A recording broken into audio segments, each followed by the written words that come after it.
Nous oublions que nos expériences et nos croyances sont purement personnelles et qu'ils interviennent dans cette prise de parti. Du coup, on ne peut pas être objectif. Par contre, on peut peser dans la balance. Ah, j'ai failli tomber. Ça serait quand même débile de tomber. Il y a une petite odeur de feu de bois qui est quand même particulièrement agréable. Et je crois même que ça vient de chez nous. Donc c'est quand même la grosse classe. C'est parti! Avant de commencer, je vais te raconter une petite histoire personnelle. L'autre jour, je suis tombée sur un livre qui semblait aller à l'encontre d'un de mes centres d'intérêt. Sur le coup, je me suis dit « Mais comment elle peut dire ça? C'est trop stylé !» Non mais laisse tomber, elle a rien compris à la vie, c'est tout. Je n'investirai pas dans ces calomnies. Les jours qui ont suivi, ce livre s'est littéralement mis à me poursuivre. Il était partout. Mais quand je te dis partout, c'est vraiment partout. Du coup, je l'ai lu. C'est pas comme si j'avais eu le choix, quoi. Et finalement, il s'est avéré que ce livre n'était pas si mal. Il y a des concepts sur lesquels j'étais d'accord, d'autres un petit peu moins, mais il m'a permis d'avoir un point de vue différent sur ce qui m'anime et de réfléchir à des choses auxquelles je n'avais pas spécialement pensé jusqu'ici. Du coup, le bilan a quand même été plutôt positif. J'avoue. Moralité, j'étais trop conne. J'ai lu un titre, j'en ai fait une déduction, et ça s'est arrêté là. Si j'étais restée sur mon jugement premier, je n'aurais pas eu toutes ces informations en plus, et du coup, ça a été une belle leçon. Voilà, des exemples comme ça, je peux t'en citer environ 150 000, et je pense que nous en avons tous. On sait tous que c'est pas bien, mais on le fait quand même. J'ai voulu faire cette vidéo aujourd'hui parce que juger, c'est un truc que nous faisons tous très facilement et que nous faisons sans arrêt. Surtout quand ça concerne les autres. Et le pire, c'est que nous avons tous fait l'expérience du jugement, que nous savons que ça fait mal, et pourtant, on ne peut pas s'empêcher de le faire. C'est carrément plus fort que nous. Et c'est fou cette faculté que nous avons à condamner les choses aussi vite sans éveiller notre curiosité. Donc, tu l'auras compris, aujourd'hui nous allons parler du jugement, et je précise, j'ai failli me casser la gueule encore, je sais pas si c'était une bonne idée de se mettre sur une balançoire. J'ai voulu faire un truc bucolique, puis en fait c'est vraiment fait pour les enfants quoi, donc du coup je me retrouve un peu serrée. Bref, je disais, aujourd'hui tu l'auras compris, nous allons parler du jugement, et plus précisément du jugement hâtif. Non, parce qu'il faut pas tout mélanger. Voilà. Dans mon exemple, je te parle d'un simple livre, mais ça peut concerner des personnes, des idées, ça touche à tout. Voilà, c'est un sujet global. Pour être efficace, pour rendre justice, le jugement se doit d'être impartial. Mais peut-on réellement être impartial ? Pourquoi ce besoin de juger les autres en permanence ?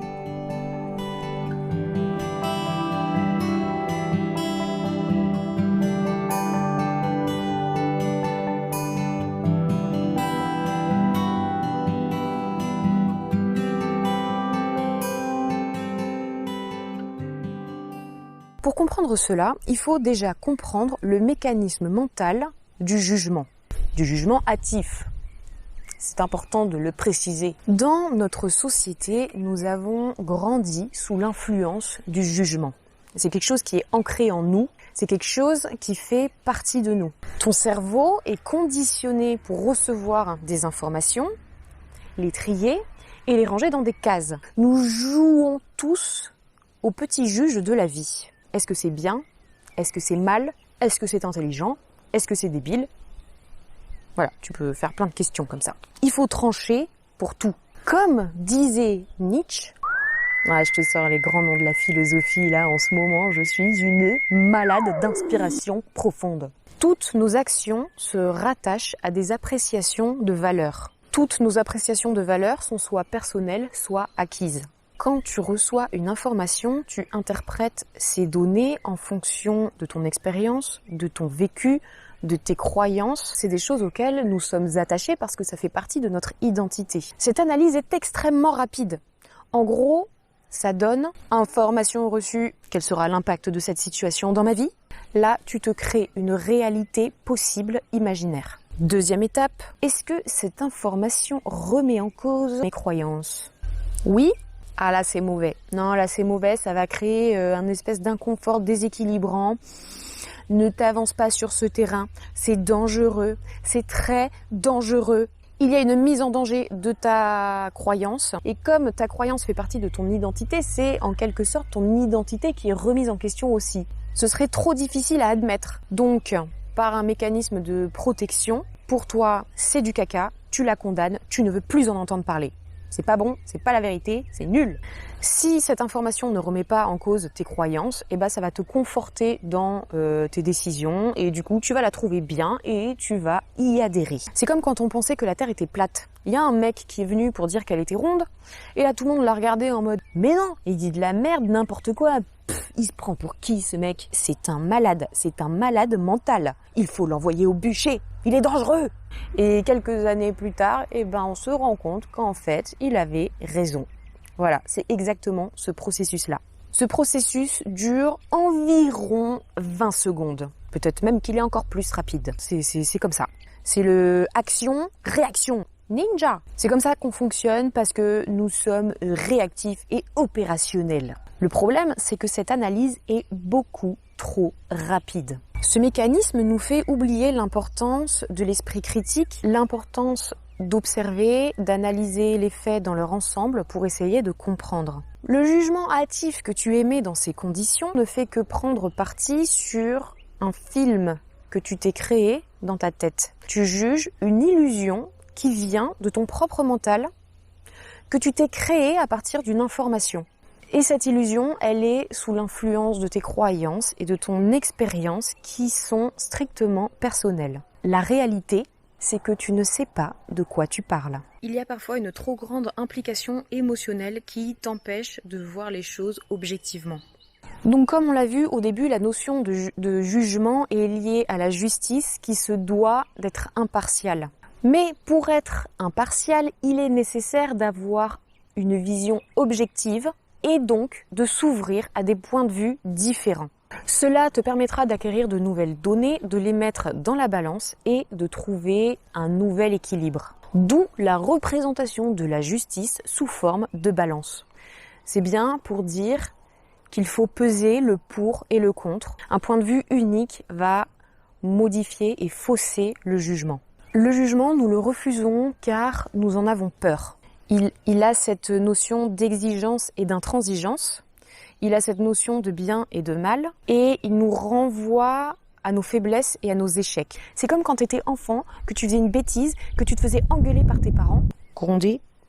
Tu le vois, ce sentiment de honte de l'extrême, celui qui te donne envie d'aller t'enterrer dans un trou et de te faire oublier du reste du monde, cette culpabilité d'avoir mal agi, l'horreur. Ça te fait un peu l'effet d'une bonne claque dans la tronche. Mais en même temps, on y est complètement accro parce qu'il a cette notion de valeur, de classement. On va aller se comparer pour prouver sa réussite et pour prouver qu'on fait les choses bien. Le problème, c'est qu'avec tout ça, toutes nos actions sont complètement modifiées par la peur et le besoin de juger. Souvent, avant d'agir, on ne se demande pas qu'est-ce qui est bon pour soi, mais ce que les autres vont en penser. Et là, ça te parasite complètement. Voilà, donc en fait, le jugement, nous l'utilisons dans nos relations aux autres de façon purement égoïste, puisque critiquer l'autre nous permet simplement de nourrir notre ego et de nous valoriser. Cette vidéo n'a pas pour but de condamner le jugement, loin de là, parce que c'est quelque chose qui est aussi important et qui peut être un moteur. C'est un concept qui est tellement vaste qu'on ne peut pas le synthétiser comme ça en 20 minutes, 15 minutes, 10 minutes. Je ne sais pas combien de temps durera cette vidéo. Le but de cette vidéo, c'est de te faire prendre conscience de ce schéma interne que nous avons et qui est souvent inconscient. C'est un processus mental qui est beaucoup trop rapide et catégorique, dont nous nous servons pour aller condamner l'autre et pour nous valoriser. Il est très rare d'être objectif car nous avons tous tendance à ramener les choses à notre petite personne. Moi, à sa place, j'aurais fait ça. Mais tu sais pas, t'es pas à sa place. Donc tu peux pas savoir. Nous oublions que nos expériences et nos croyances sont purement personnelles et qu'ils interviennent dans cette prise de parti. Du coup, on ne peut pas être objectif. Par contre, on peut peser dans la balance. Pour améliorer nos relations humaines, je pense qu'il est important de travailler son impartialité et de renouer avec la compassion vis-à-vis de l'autre. Il n'y a pas question d'être d'accord ou pas, juste essayer de comprendre un point de vue différent. Avec la compassion, tu peux arriver à te libérer de ce jugement hâtif. Je t'invite vraiment à regarder la vidéo précédente que j'ai faite sur la compassion parce que pour moi, ces deux notions sont étroitement liées. Je parle du jugement envers les autres, mais il y a aussi le jugement envers soi-même qui parfois est vraiment très dur et peut faire de gros ravages. En travaillant sur toi-même, tu apprends à travailler aussi ta relation aux autres. Mais la magie du truc, c'est que l'inverse est vrai. Tu apprends à accepter les autres tels qu'ils sont et du coup, tu apprends à t'accepter toi-même tel que tu es. Grâce à ça, tu ne te parasiteras plus l'esprit avec des choses qui te bouffent de l'intérieur et qui te tirent vers le bas. Tu te sentiras plus léger et tu pourras alors travailler sur des choses qui sont vraiment utiles et importantes pour toi. Voilà. Donc peut-être que tu ne te sens pas du tout concerné par tout cela. Peut-être que je me fourre le doigt dans l'œil jusqu'au coude. Mais dans tous les cas, prends quand même le temps d'y réfléchir, de regarder comment tu fonctionnes et regarder ce que tu as tendance à penser des gens. Voilà, juste regarder, être attentif à ce schéma de pensée que tu as. Si tu te rends compte que il y a une part de vérité dans ce que je dis, tant mieux. Si ça peut te faire prendre conscience de quelque chose et t'aider à t'améliorer, c'est merveilleux. Et sinon, tant pis. Voilà, mais si cette vidéo peut aider certaines personnes à se sentir mieux, j'en serai très heureuse. Si ce qu'on fait te plaît, abonne-toi, clique sur la petite cloche pour ne rien louper. Tu peux me laisser des pouces pour me dire si tu as aimé ou pas cette vidéo. Tu peux me laisser un commentaire pour me partager ton expérience. Et n'hésite pas à partager cette vidéo si tu penses qu'elle peut intéresser quelqu'un. Depuis peu, nous avons mis en place des mails privés dans lesquels nous te partageons des concepts, des petits trucs et astuces pour t'aider à te sentir mieux et à t'épanouir. C'est très rapide, c'est gratuit, ça ne t'engage à rien. Tu reçois un mail par semaine. Si ça t'intéresse, tu peux t'inscrire en cliquant sur le petit lien que tu trouveras juste en dessous.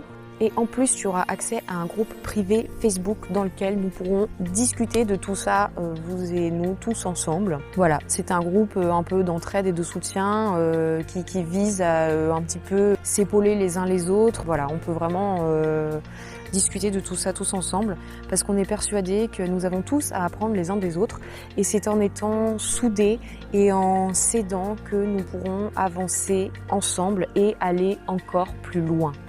Voilà, j'en ai fini pour aujourd'hui.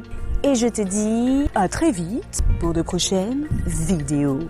Bye!